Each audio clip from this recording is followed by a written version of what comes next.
से जहां पर विनेश फोगाट के घर जाएंगे पंजाब के मुख्यमंत्री भगवंत मान। पूरे मामले को लेकर भगवंत मान जो कि पंजाब के मुख्यमंत्री हैं, वो विनेश फोगाट के परिवार से बात करेंगे। कुछ देर में पहुंचेंगे मुख्यमंत्री भगवंत मान, वो विनेश फोगाट के परिवार से पूरे मामले को लेकर बात करेंगे। हालांकि उनके चाचा जो है, उनका बयान पहले ही हमने सुना, जिनकी ओर से कहा गया कि आखिर कैसे डिस्क्वालिफिकेशन किया गया, उसको लेकर तमाम सवाल खड़े किए गए उनकी ओर से। इस बीच बड़ी खबर यह कि भगवंत मान जो कि पंजाब के मुख्यमंत्री हैं, वो कुछ देर में विनेश फोगाट के घर जाएंगे। दरअसल पूरे देश में इस मुद्दे को लेकर के नाराजगी है, डिस्क्वालिफिकेशन को लेकर तमाम सवाल खड़े किए जा रहे हैं। निराशाजनक ये पूरा का पूरा घटनाक्रम रहा जब विनेश फोगाट को इतनी मेहनत के बाद डिस्क्वालीफाई कर दिया गया, कुछ ग्राम ज्यादा होने के चलते। लिहाजा सत्ता पक्ष हो चाहे विपक्ष हो, सबकी ओर से विनेश फोगाट के साथ खड़े होने के साथ साथ डिस्क्वालिफिकेशन को लेकर सवाल खड़े किए जा रहे हैं।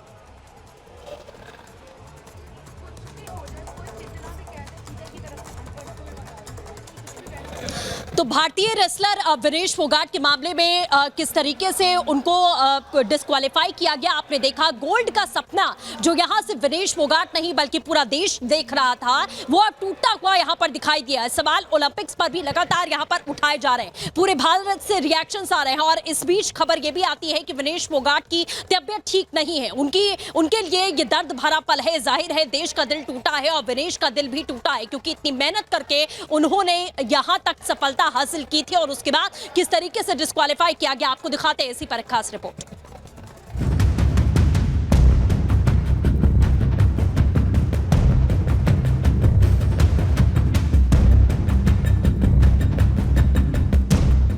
साल 2016 रियो ओलंपिक, 8 साल बाद 2024 पेरिस ओलंपिक। साल भले ही अलग अलग हैं, लेकिन खिलाड़ी एक है और दर्द भी एक। उम्मीद टूटने की आवाज नहीं होती, लेकिन ओलंपिक के फाइनल मुकाबले से विनेश के बाहर होने से 140 करोड़ भारतीयों का दिल भी टूटा और दर्द भरी आवाज भी सुनाई दे रही है। देश की पहलवान बेटी जो पेरिस ओलंपिक में कुश्ती के फाइनल मुकाबले में पहुंची, देश को उनसे गोल्ड की उम्मीद बढ़ गई, लेकिन वो डिस्क्वालीफाई कर दी गई। विनेश फोगाट को ओलंपिक में अयोग्य घोषित कर दिया गया। 50 किलो वर्ग के फाइनल में ओवरवेट होने के चलते डिस्क्वालीफाई कर दिया गया। विनेश का 100 ग्राम वजन ज्यादा निकला, जिसकी वजह से वो फाइनल से बाहर हो गई। 140 करोड़ भारतीयों को उम्मीद थी कि देश की पहलवान बेटी पेरिस से सोना लेकर लौटेगी, लेकिन वो फाइनल खेल पाती उससे पहले ऐसा झटका लगा जिसने न सिर्फ देश को झकझोर दिया बल्कि उनके परिवार को भी हिला कर रख दिया। सबसे बड़ा सदमा पूर्व भारतीय पहलवान और विनेश के ताऊ को लगा है। बेटी के फाइनल न खेल पाने का दर्द उनकी आंखों से छलक आया। मैं तो माँ बाप मेरे को तो दुख है, लेकिन सारे हिंदुस्तान को इस चीज़ का बड़ा दुख है, जिसने पूरी आस उम्मीद थी जो गोल्ड मेडल किया और वो न जी जा करके जो हो गया, तो सारे देश को दुख है। तो 150 ग्राम वजन फालतू था, वो वजन नहीं आया, तो इस वजह डिस्क्वालीफाई कर दी। देखिए वो तो जो फेडरेशन जो वहाँ के जो अध्यक्ष हैं वही फैसला करेंगे, जो वहाँ कुश्ती लड़ा रहे सिर्फ उनके हाथ में सिर्फ वही जो वहाँ फैसला लेंगे इसके बारे में। वो तो ना कोई सरकार कर सकती, सिर्फ वही कर सकते हैं। वहाँ जो बैठे हैं जो कुश्ती लड़ा रहे हैं, ये डिस्क्वालीफाई होगी तो सबको दुख है, लेकिन मैं विश्वास है तो आगे और जो मेहनत करेंगी। खुद प्रधानमंत्री मोदी ने भी विनेश को लेकर सोशल मीडिया पर पोस्ट करके खेद जताया। पीएम ने लिखा, विनेश आप चैंपियंस की चैंपियन हो, आप भारत का गौरव हो और हर भारतीय के लिए प्रेरणा स्रोत हो। आज के झटके से दुख पहुंचा है। काश मैं शब्दों में बता पाता कि इस समय कितना मायूस हूं, लेकिन मुझे पता है कि आप फिर वापसी करेंगी। चुनौतियों का डट कर सामना करना आपके स्वभाव में है। मजबूती से वापसी करो, हम सभी आपके साथ हैं। विनेश फोगाट गोल्ड की तैयारी कर रही थी, रात भर एक्सरसाइज कर रही थी, लेकिन मात्र 100 ग्राम वजन गोल्ड पर भारी पड़ गया और देश का सपना चकनाचूर हो गया। विनेश के डिस्क्वालीफाई होने को जहां बीजेपी एक बड़ा नुकसान बता रही है, वहीं अखिलेश समेत तमाम विपक्षी नेता इसके पीछे गहरी साजिश बता रहे हैं। अगर ऐसा हुआ है तो देश का नुकसान हुआ। सर आपको लगता है कि अपील करना चाहिए इसके ऊपर? हाँ जरूर, फेडरेशन इसमें अपना जवाबदेही करेगी, देखेगी, बात करेगी कैसे क्या हो सकता है। आपको लगता है कि अपील में आप जाएंगे, उसका समर्थन करेंगे? हम अपनी तरफ 100 ग्राम ओवरवेट होना ये कितना हास्यास्पद और मजाक का कारण है कि उसके आधार पर आप अयोग्य घोषित कर रहे हैं। 100 ग्राम ओवरवेट तो कुछ भी खाने से हो जाता है।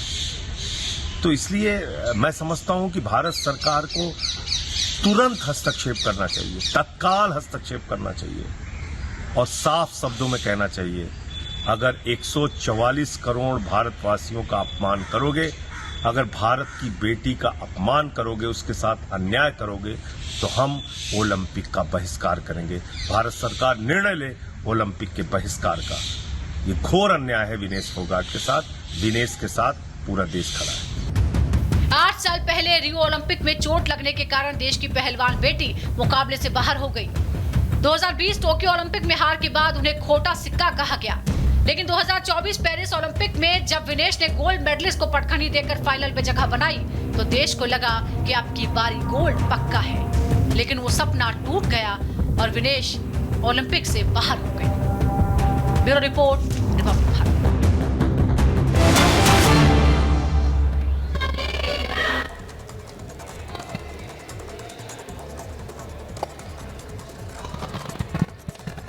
और इस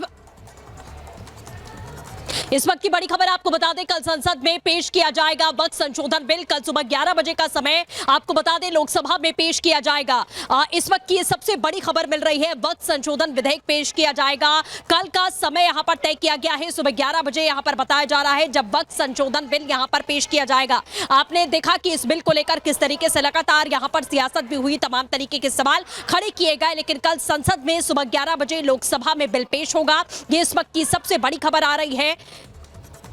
और इस खबर पर गायत्री हमारी सहयोगी हमारे साथ में जुड़ चुकी है। गायत्री, क्या कुछ जानकारी इस मामले को लेकर? 11 बजे का वैभव हमारे साथ में, माफ कीजिएगा, जुड़े हुए हैं, पल पल की अपडेट दे रहे हैं। वैभव, क्या कुछ जानकारी मिल पा रही है? कल 11 बजे का समय बताया गया है जब ये संशोधन बिल पेश किया जाएगा। वैभव।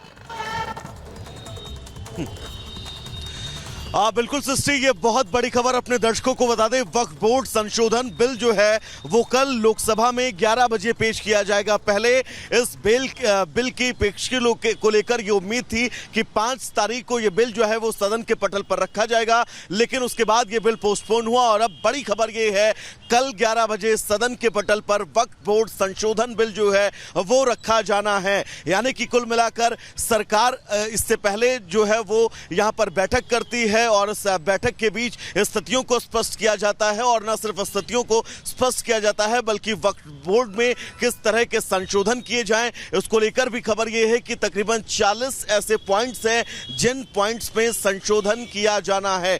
केंद्रीय कैबिनेट से इस बिल को मंजूरी मिल चुकी है और कल सदन के पटल पर इस बिल को जो है वो रखा जाएगा। इस बिल को लेकर हमने तमाम लोगों से बातचीत भी की है सृष्टि, उनकी प्रतिक्रिया भी जानने की कोशिश की है। तो उनका यह कहना था जब वो इस बिल का प्रारूप देखेंगे उसके बाद ही कुछ भी स्पष्ट जो है वो कह सकते हैं, लेकिन ये तय है इन 40 बिंदुओं में वक्फ बोर्ड की जो मनमानी है उस पर अंकुश लगेगा, क्योंकि 2013 में यूपीए सरकार ने वक्फ बोर्ड को जो मजबूती दी थी, वक्फ बोर्ड का जो विस्तारवाद किया था, उस विस्तारवाद पर अगर ये कहा जाए कि अंकुश होगा तो शायद गलत नहीं होगा। और अब कल सदन के पटल पर 11 बजे का वक्त होगा दोपहर में जब वक्फ संशोधन बिल जो है वो सदन के पटल पर पेश किया जाएगा। उसके बाद उस पर बहस होगी, लोकसभा से पास होगा, राज्यसभा में जाएगा और उसके बाद ये बिल जो है वो कानून की शक्ल लेगा। यानी कि 2013 में यूपीए सरकार ने जो मजबूती